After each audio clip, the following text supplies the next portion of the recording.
Anthony, where would you say you are in your comeback? Making great progression. I think every day has been better for me out there on the field. You can't, recreate football by doing rehab or by doing, just training on the side. So I think for me, the last bit is actually getting out there and doing individual drills and then progressing to 7-on-7, progressing to team, period. So for me, I think I'm taking steps in the right direction. Still got, weeks away till we play a game, a regular season game. So, but just making good progression and, moving at the pace that the trainers want me to move. You see those steps being taken in training camp. No doubt, yeah, for sure, yeah. Anthony, was there any concern that you wouldn't be able to get from the start, be able to go? For me, I didn't think I would be able to ride a bike again after I had surgery. My first time having something like that, it was scary. I'm not gonna lie to you.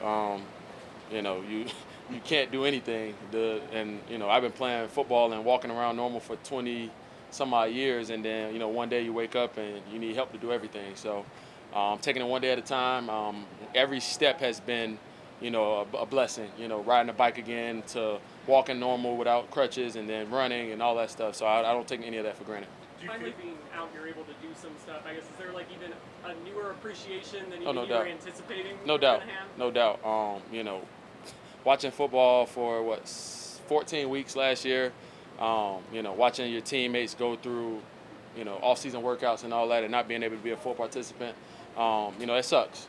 You play the game for the camaraderie, for the brotherhood, and to be able to go to work with your brothers and not being able to do everything fully, it definitely sucks. But it's timing and progression, and I don't want to rush the process, but obviously you hope it speeds up a little bit. Anthony, what's the driving force behind you coming back to the Browns, and what did it mean to you that they brought you back, coming off just such a tough injury? No doubt. Always appreciative of the opportunity to play football. Like you said, you never want to take that for granted. A lot of people out there looking for jobs, and for AB and the Browns to bring me back is definitely appreciative of them. I appreciate them for that. But for me, the opportunity to win. I'm kind of. I know you guys don't.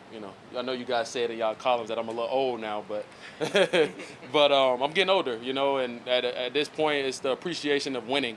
A team that's built to win, a team that is ready to win right now, and that's what the Browns are, and that's what we're trying to get accomplished. So I understand that the opportunity to obviously play the game, but obviously the opportunity to win is what brought me back ultimately.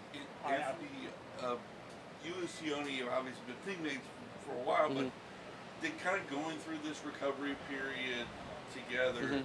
And did that kind of form an even stronger bond between the two of you? No doubt, no doubt. Me and Tuck had our share of battles for a while, and then it's funny, how God works sometimes, put somebody in a same position as you, and have to bring you guys together. We were rehabbing together pretty much all off season.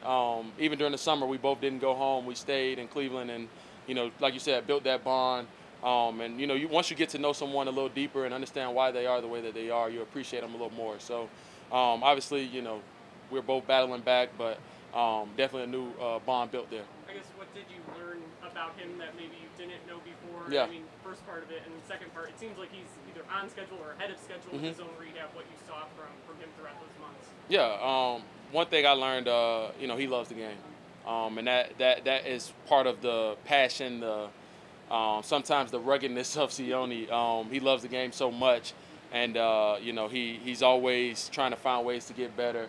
But during this rehab, obviously, seeing him go to work every day, you get a newfound appreciation. A lot of guys don't want to go through that, me included. So for us to do that every day when we didn't want to, and we didn't have, some days we could take off, and we're like, nah, we're coming in, we're going to get some extra work. To see that, to have somebody go through that with you, definitely a new appreciation there. As a veteran player, what about Jim Schwartz's defense excites you the most, and how do you feel like it is going to accentuate what you do best as a linebacker? Yeah, I think it's coaching to your player's strength, and we have a very unique set of DBs, all sizes, speeds, that can cover pretty much everybody.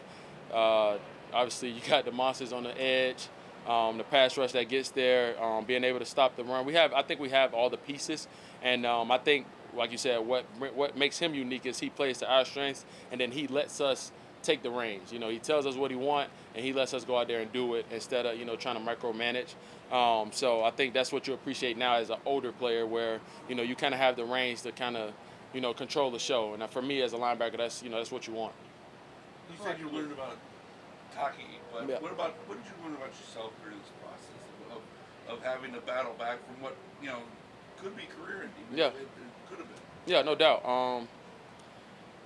Number one, I found out that I have a great family. Obviously, my dad being there all the way, my close family members being there all the way, great friends and all that. But my family here, my teammates here, obviously had that great relationship with Jacoby, and he was there with me every step of the way. But also a lot of guys here, JOK, Deshaun, all those guys, man, they were just there for me the whole time, keeping my spirits up throughout the whole process. So I appreciate those guys, and I think for myself, just I always thought I was a little tough-minded, but now I realize, a little bit more, just going through that injury and, fighting back, that I can overcome. So I do appreciate that. It seemed there was a collective vote of confidence for the linebacker group.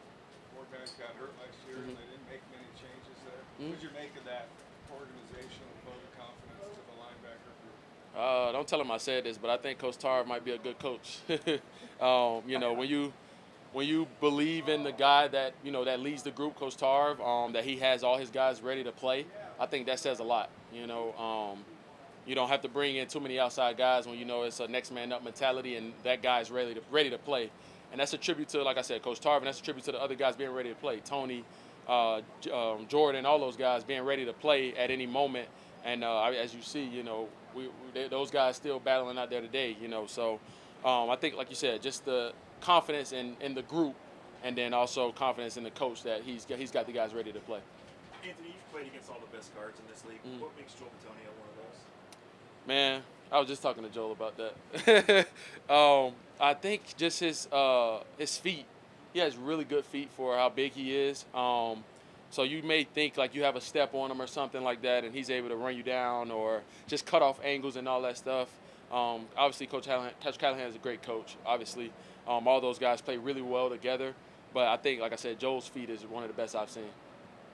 Anthony, you guys, defense, I mean, everything looks really good on paper. It's still early, but on offense, Deshaun's back, good line, all that jazz. Nobody talks about the Browns. Like, do you feel like you guys are slept on? I mean, I think, like you said, you hit it right on the head. It's all on paper. And until you do it, I think I've been here with the last 2 years.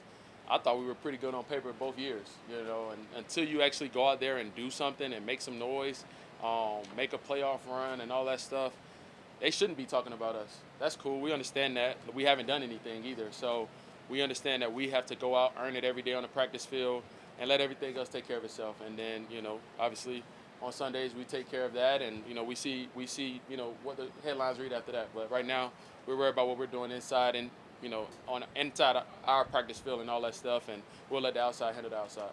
How much is this trip? Kevin brought you guys down here to insulate you a little bit, try and get you guys to bond maybe a little more than staying back in Berea. So just from your perspective, do you agree with that philosophy, and just what type of a benefit do you feel this trip has had on you guys? Yeah. Personally, I feel like for me it was like a reset. You're so used to being in off season and you being home, and even if you stay in Cleveland, like you're so used to a semi-routine. When you come somewhere else for training camp, it kind of gives you that sense of restart, refresh. Let's get ready for training camp and lock in for the season. So I think that's a good thing. Obviously, I had never been here before, but I think everything has been awesome. The commute and everything is good. I mean, I'm pretty sure the guys are loving it. Even yesterday, had a lot of team bonding activities and stuff like that. So I think it's good for us.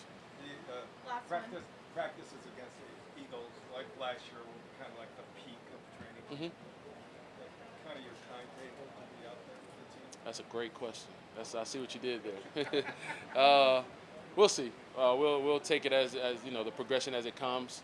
But yeah, we'll see when it comes to that. Yeah, I'd definitely love to be out there.